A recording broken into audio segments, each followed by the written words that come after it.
Welcome to Two Gals and a Glass Half Full. We are Dr. Jess and Dr. Bobbie, two physical therapists just trying to live healthy most of the time and doing our best to see our personal glasses as half full. Some days that is much harder than others. On this podcast, sometimes we interview others more knowledgeable than us about different topics to teach us about things we may not know. And other times you are stuck with Dr. Jess and I sharing our knowledge and information. So make sure you hit the subscribe button below, follow us on Instagram, and join our Facebook group to stay up to date on all the Two Gals happenings. Welcome to April. I am definitely excited about April. One, it is spring up here in the north. Sometimes it's snowing, sometimes it's raining, and sometimes like coming up, it's going to be like 30 in the morning and 65 in the afternoon. But I look forward to the warmer weather. I know you get to experience that a little sooner, Jess. I do. And so with April, we're going to be talking about kind of stress and what does stress do to our body? How can we lower it? The benefits of lowering it. So I'm really excited because I think this is something that can pertain to everyone, and just taking one little thing away can help with your daily life. But before we get started, Dr. Jess, what is in your glass? I have a cup of coffee this morning. So I went on my run. I've already had water with some electrolytes, and now I'm moving on to coffee. Got a little bit of half and half, and that's it. Low acidic bean, so it's easier on my stomach. I know. Yeah. Dr. Bobbie, what's in your glass? I'm just having some sparkling water, but it's like key lime flavored. So okay, there you go. And drinking a lot of water, and sometimes I need a little something besides water that has a little flavor, but still trying to stay relatively healthy. So I like it. Yeah. So as Dr. Bobbie said, this month we're talking about stress awareness. And this is something that pertains to pretty much everybody, because at some point in time, you're going to experience acute and or chronic stress. And the more realization we have about why it's important to talk about this, then we can really start to open up some conversations about how you can really take control over your environment and reframe your thinking. And it can actually have some pretty significant health benefits. So, but first we're going to do a recap of what is stress, right? We did an entire episode on this last year. So we're going to link the description of that episode underneath if you want a little bit more about the actual physiology of the stress response. So, but we're going to just do a very quick recap. So when we're stressed, we have two different things that happen. So we've got acute stress, and then we've got chronic stress. So Dr. Bobbie, can you give me an example of acute stress? So acute stress is kind of like that in the moment. So let's say you realize you forgot something and you feel like your body kind of tensing up, or you missed an appointment, and like that first second when you realize you missed the appointment, and like kind of that feeling. It's just that like acute, like in the moment. It doesn't last long. It's not days and days and days. It's just kind of in that moment type of stress. And Jess, like I can like, you almost feel it inside. Yeah. Like I can feel what my body's doing, but what is our body doing when we kind of go through that acute stress? So what's happening is your body is stimulating what's called your sympathetic nervous system. And so this is your nervous system that gets you amped up. It gets you ready for that fight or flight response. And so essentially what happens, there's a lot of cascade of, releases that happen, but the result is that your heart rate increases. Then you get your breath starts to quicken, right? You start breathing a little bit harder, muscles tighten up, your blood pressure can increase. And then you can even start to feel it in your stomach, right? You get like a little of that, like, oh, my stomach kind of hurts. So this is all like ramping your body up. Now, this is not necessarily a bad thing. So this is actually meant for survival. So let's say you're like, oh no, I realize I'm running late for X, Y, or Z. So all of this heightened response is going to get you to move faster, which sometimes actually gets you there on time. It might not have been like as early as you wanted or whatever, but because you started moving faster, you're like, oh no, like welcome to me in the house with trying to get myself and two boys out the door. Whoa, everybody, let's go, pep in the step. Yes. And so like my heart rate increases, my breathing rate increases. I'm doing my best to not stress them out, but like for real, everybody, let's do bop, bop, bop, bop, so, Mhm. and that gets us out the door on time. Had I not looked at my watch and realized, uh-oh, all of that response wouldn't have happened and we might have been moving a little bit slower and we would have been late. Mhm. So it's not always bad.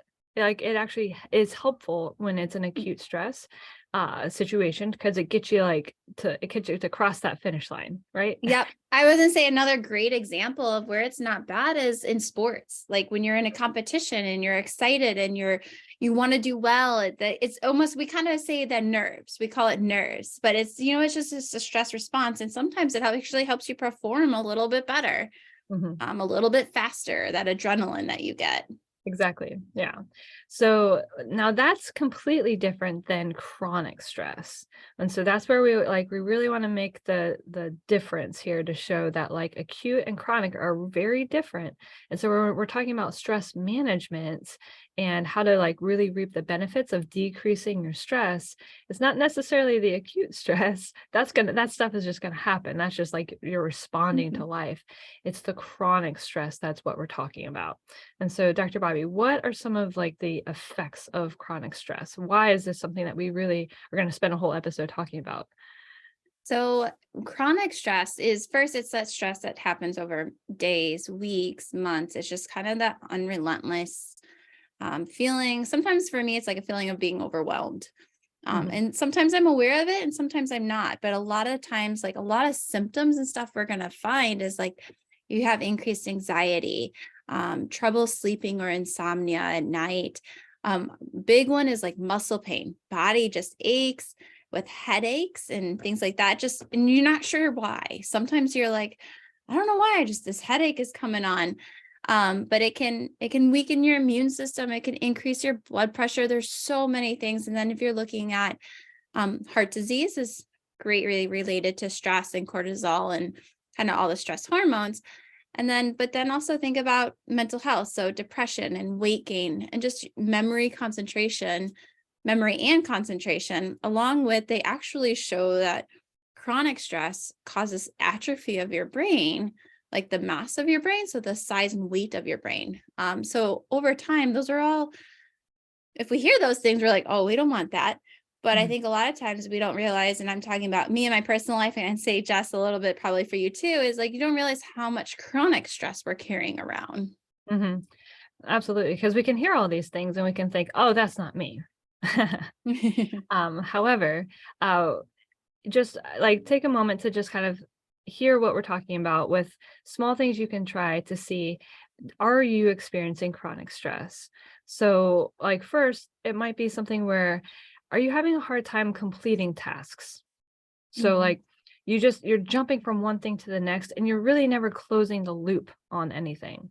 So you get to the end of your day and you just feel like, what did I even get done today? I was busy all day long and I really didn't feel like I'm like closing the loop.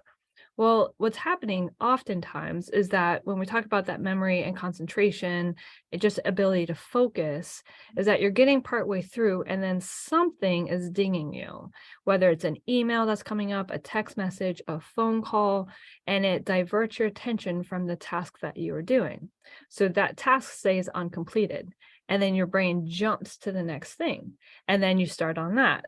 And then, so essentially, this just keeps happening all day long. Mhm. But because you don't have the ability to focus and concentrate to say, okay, I'm going to, because in the moment I need to respond to this, I'm going to come back and finish this because it might only take me 2 minutes to finish this, right?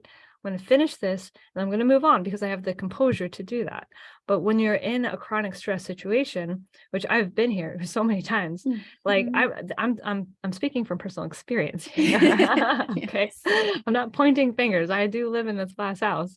Um, it's like all of a sudden it's like you're so all over the place. So Dr. Bobbie, what's another thing that you've noticed that you do and when you're like, oh wow, maybe I need to check myself? Yeah, when you talk about being all over the place, it happens all the time for me with especially get a text, a phone call, coworker comes to ask you a question and like you just like feel overwhelmed and it's bam, bam, bam, bam throwing at you.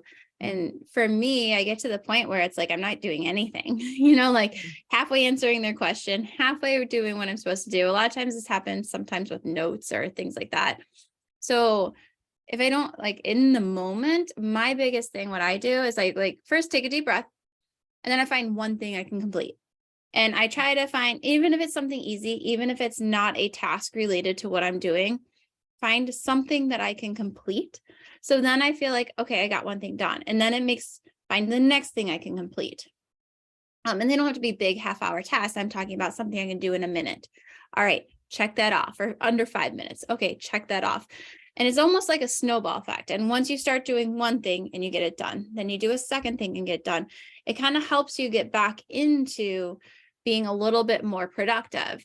And then when I can feel like I can breathe and I feel like I'm doing better, I can I know, Jess, we were talking about this earlier, going in to make a list. So I know you said kind of more long-term in that you make lists. So I'll let you kind of tell about that a little bit, because that's something I would do too. But first, in that moment when I can't even sit to think of a list, I don't know if you've ever sat down with a piece of paper and you can't even write, because it's just like your brain's like this going crazy and you can't even think of what to write. That's where I go back and I just find one thing and I do it, find another thing and do it. And then I'll sit down.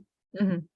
Yeah. So essentially what we're talking about is like the symptom that you realize, something that you can do in the short term, and then something that you can do for a better long-term strategy.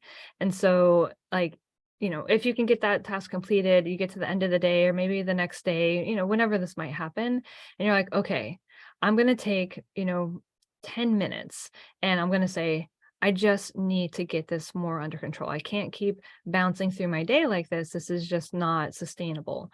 So what I do is I just start writing down, it's not even organized. I just start writing down everything that I need to get done. And that includes, and because I am like a more organized type person, like I do kind of categorize it. So I'll write down work stuff that I need to get done versus home stuff versus like maybe, something related to the family home. I meaning like the house itself, like chores, tasks, projects, things like that versus like the family, like appointments and, whatever else might be going on.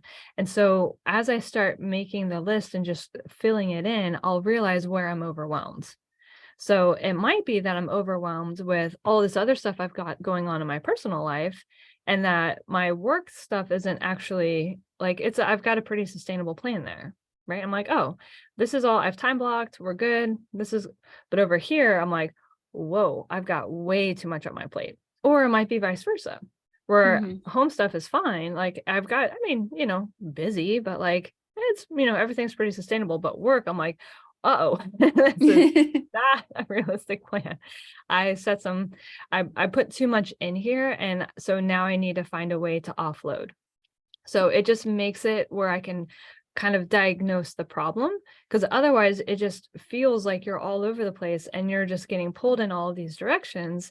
And then that's like, that it's not sustainable. You can feel it's not sustainable because you're experiencing all of these other symptoms of potentially having a difficulty time falling asleep, or if you wake up in the middle of the night and then you can't get back to sleep and it's happening recurrently, you could be just like irritable in general.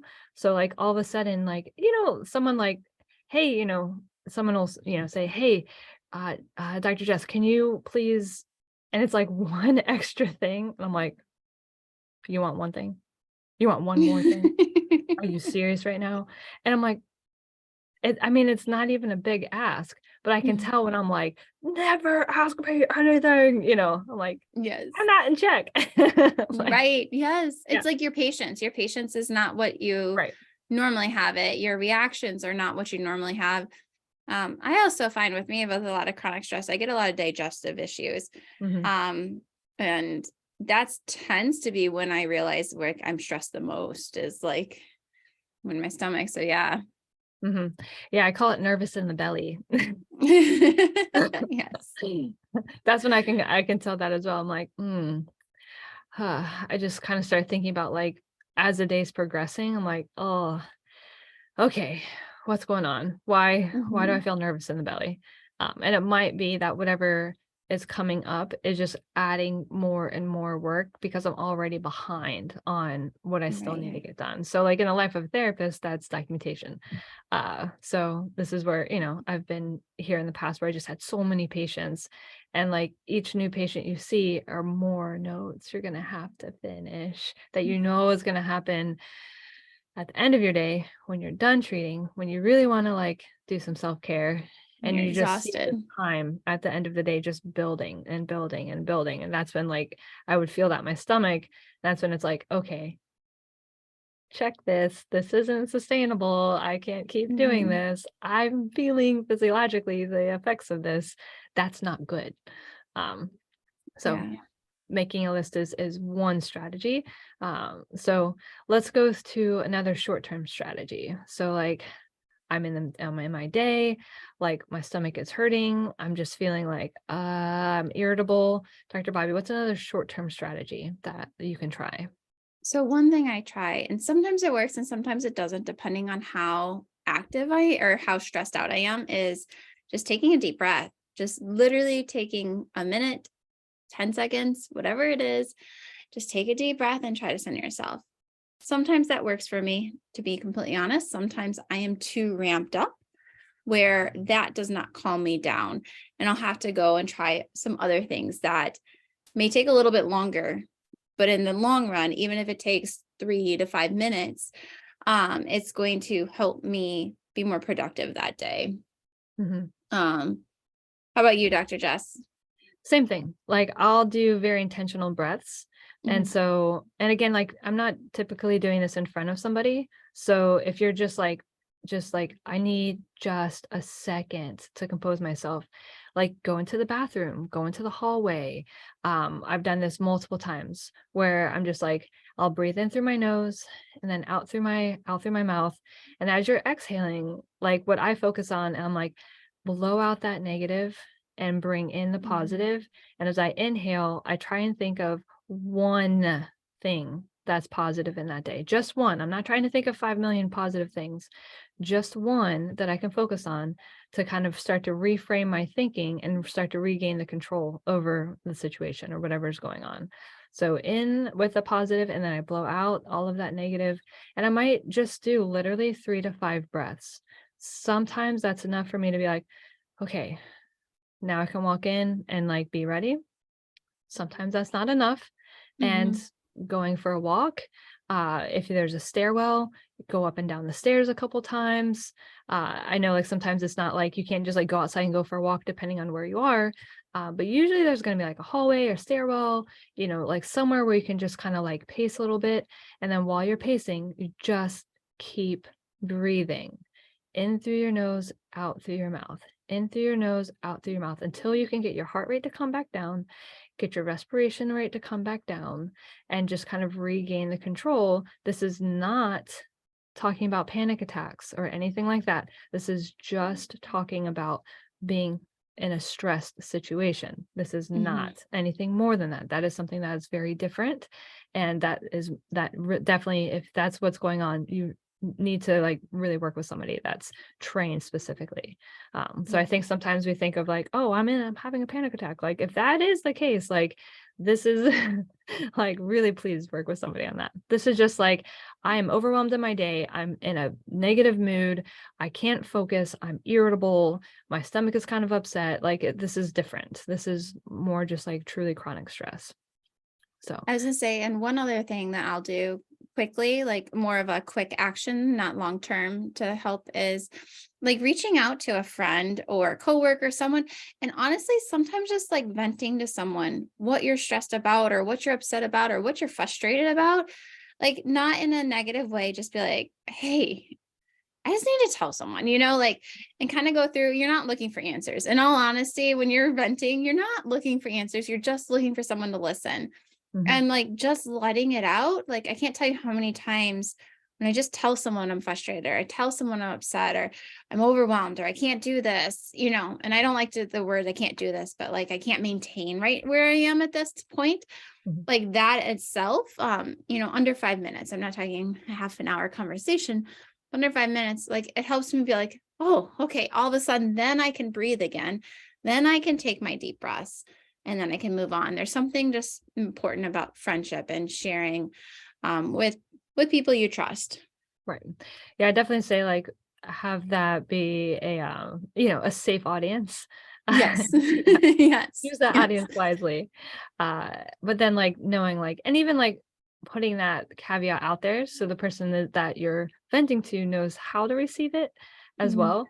Because otherwise if they start just like bopping in with a bunch of advice and that's not what you were looking for, then it might backfire a little bit.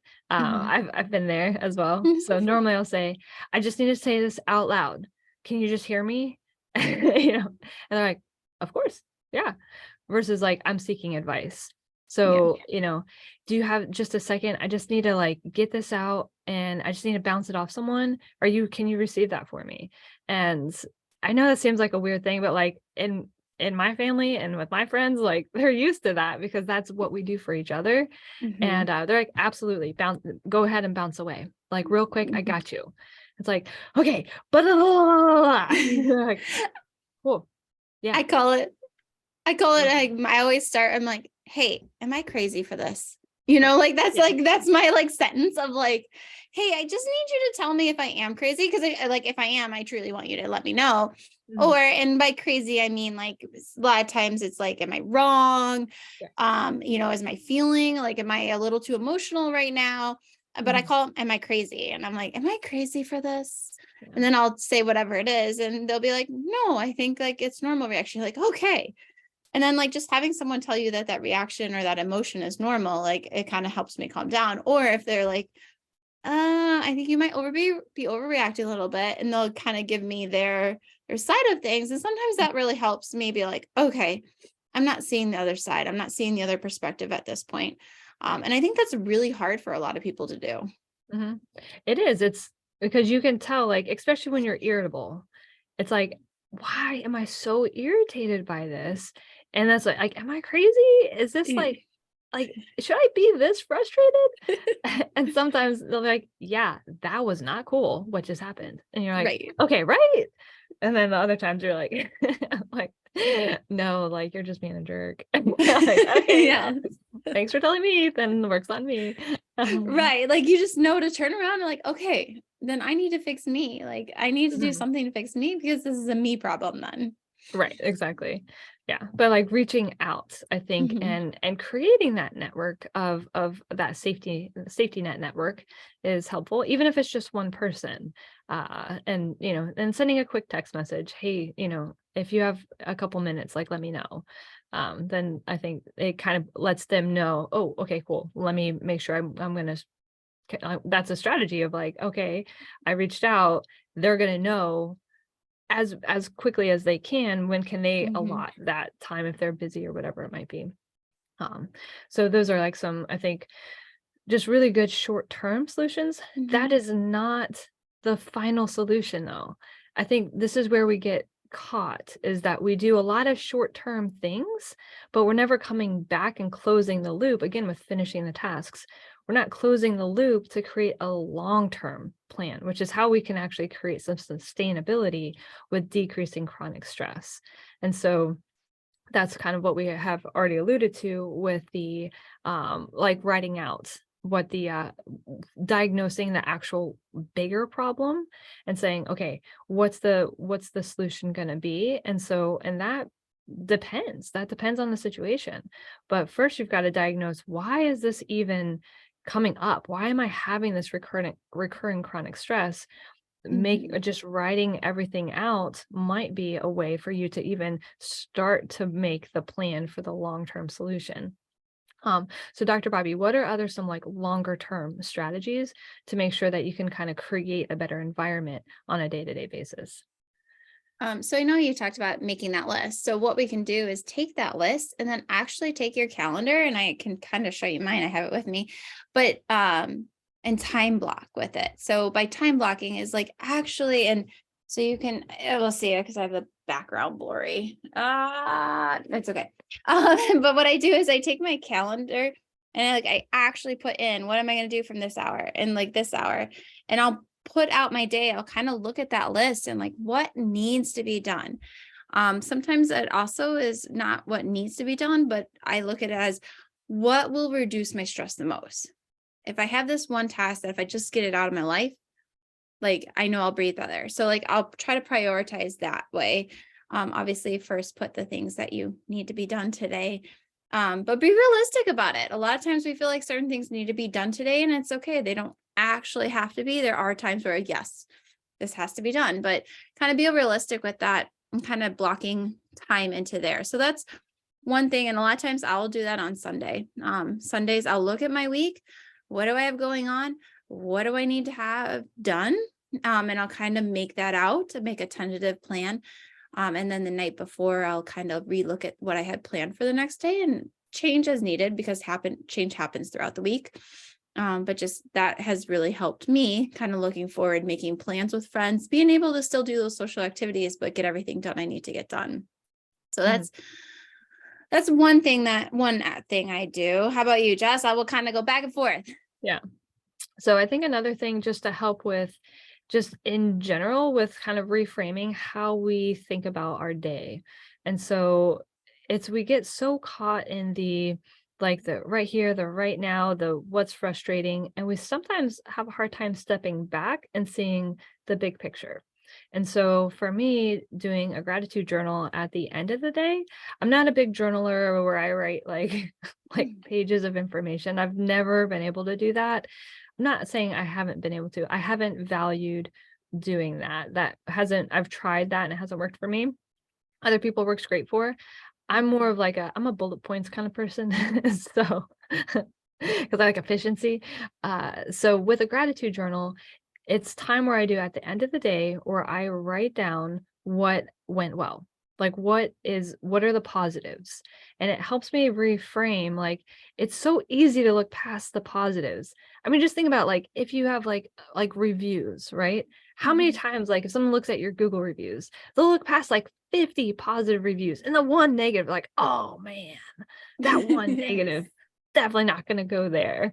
It's it just, the negative stands out so in such a sharp way that it's we have to continue to reframe how we're thinking about our day to day. And it's going to help as you're implementing your time blocking and everything else. It's going to kind of help keep you on track with being able to say, okay, there is a bigger picture here. There is a bigger story here. There are things that I'm working on. They just take time. And so for me, I know an example is that I own my own clinic, right? I have this opportunity to create this environment where I can practice how I like to practice. My coworkers can practice how they want to practice. We really value our patients that come in. Our focus is patient care. And so I'll be kind of stressed out about all the stuff I have doing. And at the end of the day, I think, I had a great day. I saw really great patients, I had, all of these things were really great. A couple of things were frustrating. But overall, the day was actually a really good day. And the more I started doing this gratitude journal, it has helped me continue to reframe, because being a business owner is hard. There's a lot of work that goes into it. And it's worth it though. For me personally, it's worth it because my actual day is fantastic. Even though there's little things that are frustrating along the way, the day is wonderful. So how do I focus my brain on realizing that that's for me is the gratitude journal helps keep my longer term focus in line and keeps me pointed in the right direction. I find Mhm. I always make I have one, and we have a two gals reflection journal. Oh, Same that's thing. I what I make mean. Sorry. Yes. yeah. And what's nice is I force myself to think of three things, and it's always three things. Some days, three things. I have 10 things and I have to pick three. Yeah. And then some days I struggle to find one, but I still force myself to find three things. And it's amazing how hard it can be some days to focus on find three things. So but I really enjoy the reflection journal. Mhm. Yeah, I think, and in the reflection journal that we created, and the reason why we created it is because we wanted it to be something where you're focusing on the wins, and in there, you also jot down your wins and other things. So did I exercise today? If you walked for 5 minutes, check that box. Like, you Mhm. made 5 minutes to walk. Like, that's huge. That's a win. I don't care if you didn't run for an hour. It doesn't matter. Like, check the box. You did it. You got out there. It's like there's other like positives in there for you to just say, like, yeah, when I look at my day, I actually did, I did focus on, like, I made that healthy decision for my breakfast that I had been meaning to, and I did do that. That's right. Maybe you splurged at lunch. Okay, cool. It's all about moderation. Don't beat yourself up over that. You made a good decision for breakfast. Mhm. Cool. Check that box. So we've got like a couple of like our big ticket items in there for like, overall health, diet, nutrition, is like a big part of it. Exercise is a big part of it. Meditation is a big part of it.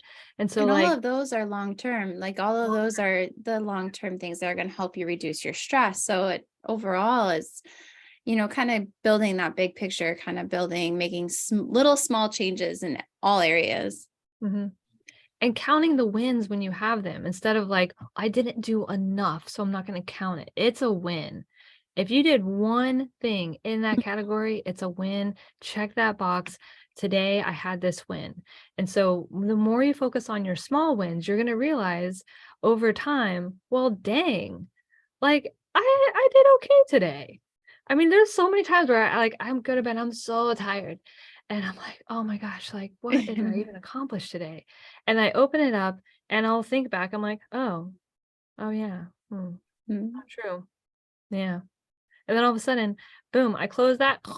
I am out, like out cold. Mhm. Like Helps with sleep. Helps versus with. me like ruminating of like, oh, I meant to Mhm. do this or I meant to do that or da, da, da, da, da, da. Like if I just boom, reframe that, literally takes me, I don't know, anywhere from 60 seconds to 5 minutes, depending on how much I'm struggling that day. But like those 60 seconds to 5 minutes, if that can equate to multiple good REM cycles of sleep, like, yeah, that is like time well Mhm. spent. And I've built it into my routine. It's cyclic. I'm expecting it. And you can go back, which is really cool, and look back at your pages and realize, oh my goodness, look how far I've come in 2 months. Like I was struggling to do just like this one thing. And now like that's just normal for me. Now I'm on to something else. And you realize the growth that's happened because it's written down and it's visible, it's tangible, you can touch it. So Mhm. Yes. and we'll have the link for that, the gratitude journal in the episode description as well. So in case you're interested in looking into it, or just have a piece of paper and write it down, doesn't matter. Either way is beneficial.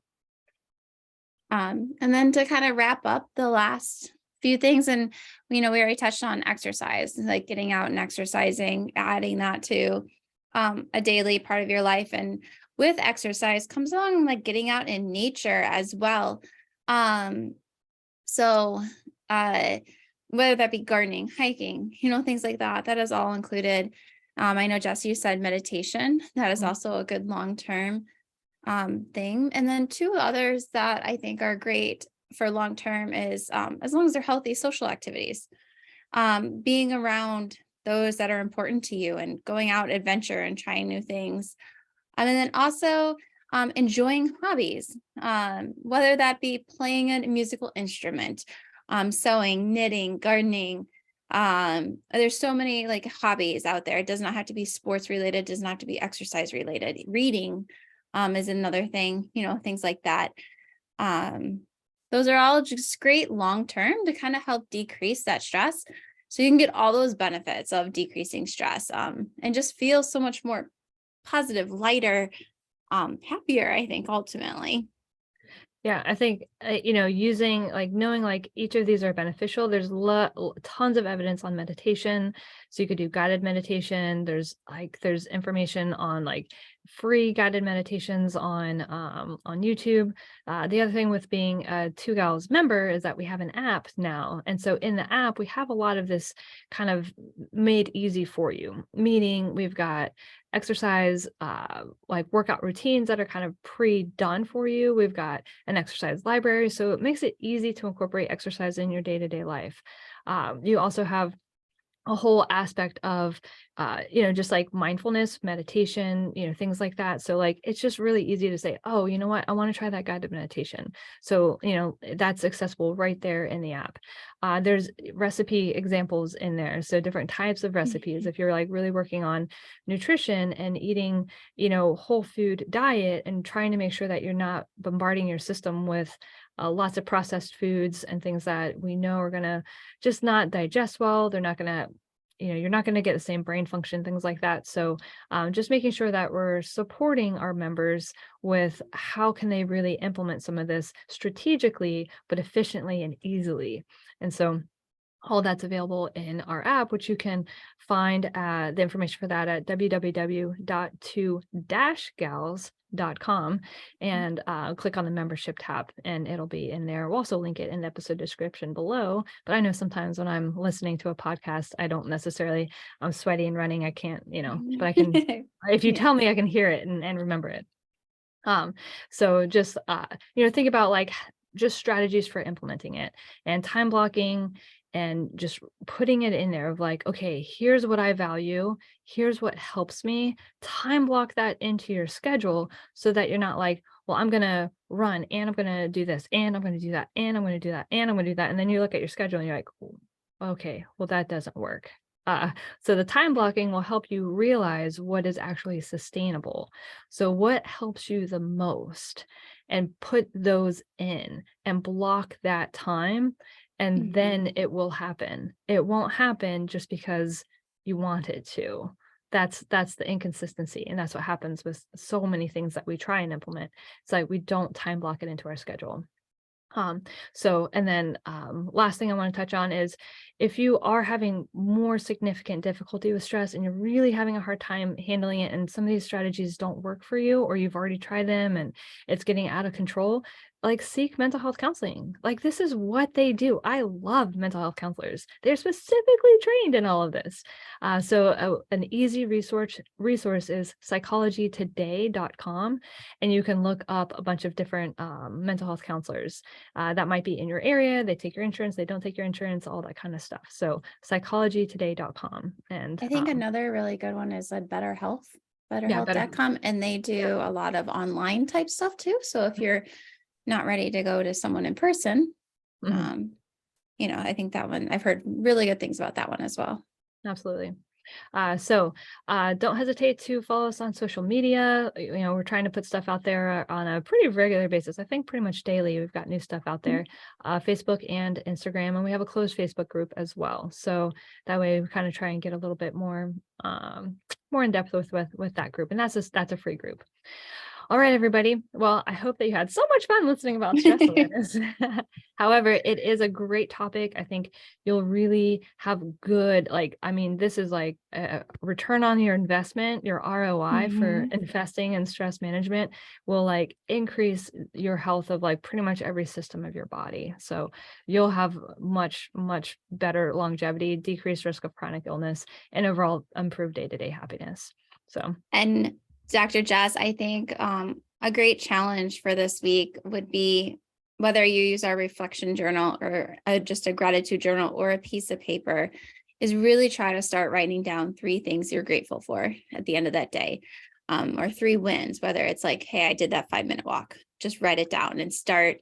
I think a journal is the best place because it is nice to go back. But that's our challenge for you. Actually, every day, write down 3 things you're grateful for. Absolutely.